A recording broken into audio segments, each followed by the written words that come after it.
זוכר גם שביום חמישי הגעתם אליי ועשיתי לכם סיור בקיבוץ, ושאלתם אותי, מה, אתם לא מפחדים? אז אני בשיא הביטחון, עניתי, לא, יש פה צבא, יש פה גדר מטורפת שהשקיעו עליה. נוראי וזמורה, זוג נשוי עם ילדה אחת בשם רונה. נוראי כיום עובד כמנהל פרויקטים. הם עברו לנחל עוז בתור הגשמת חלום, לגור בקיבוץ עם שטחים פתוחים ליד ההורים של זמורה. שלום, ברוכים הבאים לפודקאסט שלי. אני רוצה לספר לכם היום סיפור מאוד מיוחד שנוגע אליי באופן אישי. על אח שלי, נוראי ססי, שהיה ב7 באוקטובר בנחל עוז. נוראי בעצם יספר לנו שם את החוויות שהוא עבר, מה קרה שם באותם הרגעים. זה הולך להיות מרתק. תישארו איתנו.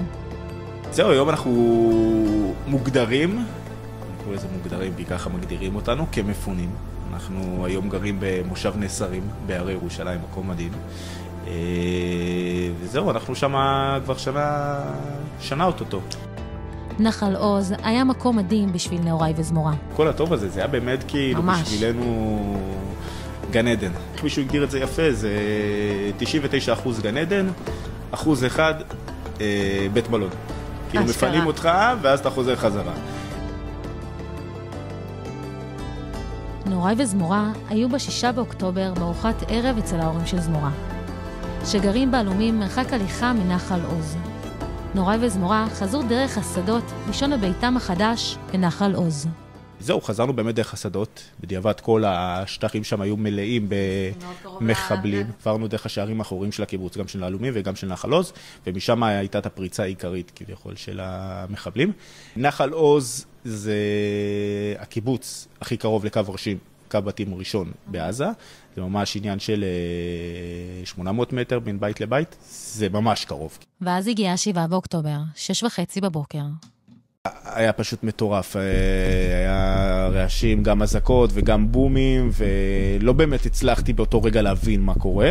רצנו לממ"ד וזהו, שם באמת התחלנו להתעדכן בפלאפון שהיה לנו אז, באותו רגע היה לנו קליטה והיה בסדר. זהו, באמת אחרי זה חצי שעה בערך, 40 דקות, התחלנו להבין שזה משהו בסדר גודל לא רגיל.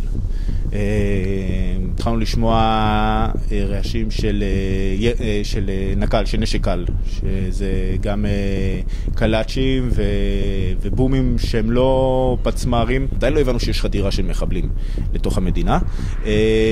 זהו, באמת אני לא יודע בדיוק מתי, אבל אחרי זה נראה לי שעה או שעתיים, ראינו את הסרטונים ידועים של הטנדרים בסדרות וכל מיני סרטונים בטלגרם, אם אני לא טועה, של הניצולים מהמסיבה. תוך כדי הייתם בממ"ד? תוך כדי היינו בממ"ד והתעדכנו פשוט דרך האתרי חדשות. אז זהו, שם הבנו שיש חדירה של מחבלים, ובאמת הקבוצות וואטסאפ בקיבוץ התחילו, היינו מחוברים לקבוצת וואטסאפ אחת, כי היינו חדשים, של הקהילה של נחל עוז, ובאמת שם אנשים התחילו לדווח על חדירות של מחבלים. זהו, ואנחנו באמת הסתגרנו בממ"ד, וחיכינו שזה יסתיים. בטוחים תמיד שהצבא נמצא ונלחם, ואוטוטו זה נגמר. אז זהו, שזה לא באמת קרה. לאט לאט הדברים הפכו להיות רציניים מאוד. אבל אחרי שבאמת הדברים פתאום התחילו לצבור נפח והתחלנו להבין שזה משהו רציני והתחלנו לשמוע את זה מחוץ לבית, ממש כאוס אחד גדול.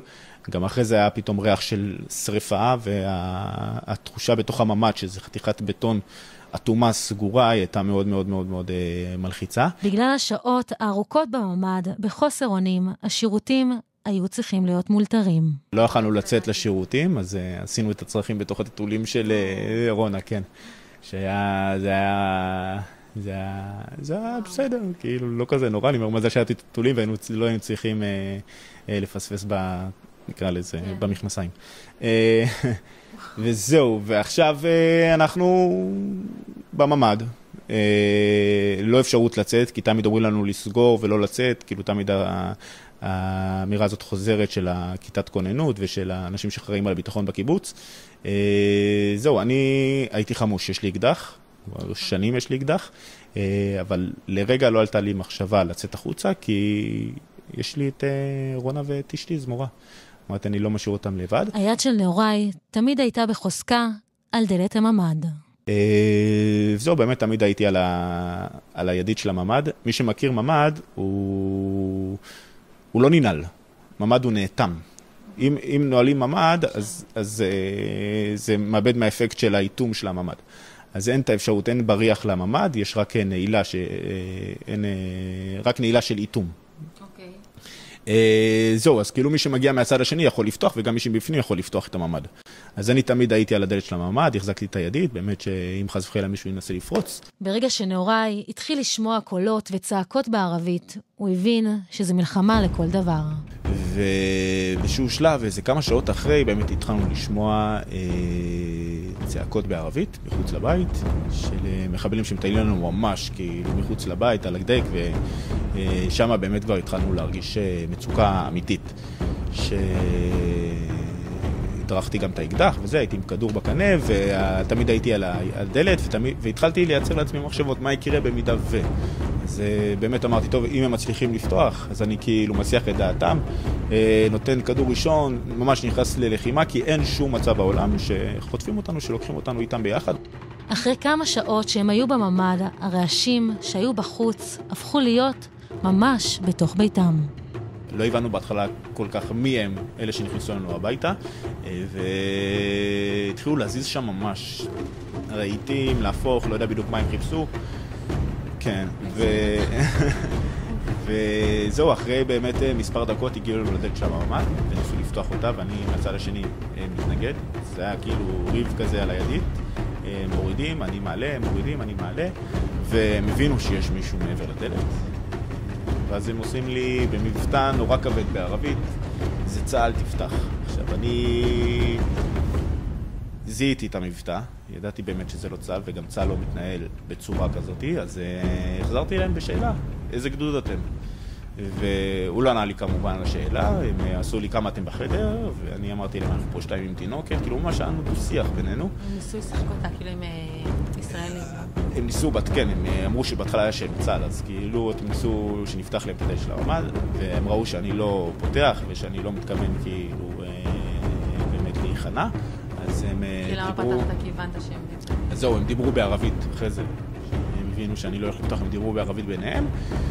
וזה ממש, זה עניין של כמה דקות כל הסיטואציה הזאת. ואז שקט. שקט שהפך להיות סיוט גדול. זהו, ונהיה שקט. ממש שקט מופתי, שקט מפחיד, שקט שאני באמת לא אשכח אותו. זה שקט שאתה בטוח שהם עדיין שם. הם מחכים לך פשוט תלך, או שהם באמת, אחרי זה בדיעבד אתה אומר, או שהם הולכים עכשיו לשרוף את הדירה, והם ככה יגרמו לך לצאת החוצה. הפחד שנהוראי בחיים לא חווה, הפך להיות ממשי. אני מגדיר את זה בחיים לא פחדתי. עד הרגע הזה, בחיים לא פחדתי. כמובן שזה היה לא פחד כלפיי, זה היה פחד על הילדה ועל האישה. זה היה באמת כאילו, אמרתי, טוב, אנחנו נמצאים פה איזו סיטואציה שאנחנו להיות או לחדול, אין דרך לצאת מזה. אז כאילו באמת שם אמרתי, טוב, אני מחכה עם ידיים למעלה, וברגע שהוא פותח, אני שם לראשון שאני רואה את הכדור בראש, ונלחם על החיים. המחבלים ניסו להיכנס ולפתוח את הידית. נלחם כמו שבחיים לא נלחם. הרי אשתו והילדה שלו היו איתו בפנים. הוא יעשה הכל כדי להציל אותם. אחרי 1.5 שעה הגיעו כוחות צה"ל. זה צה"ל, תפתחו סרט גבעתי. אז כמובן שאני רוצה לוודא ב100% שזה באמת צבא. שאלתי אותם איזה גדוד אתם ומה אתם, וזהו, ובאמת ענו לי, אנחנו סרט גבעתי.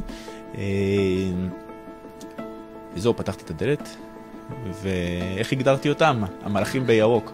באמת זה היה רגע שהוא היה מטורף. זה היה התפרקות באותו רגע שפתאום אשתי והילדה, אנחנו רואים אותם, ואנחנו...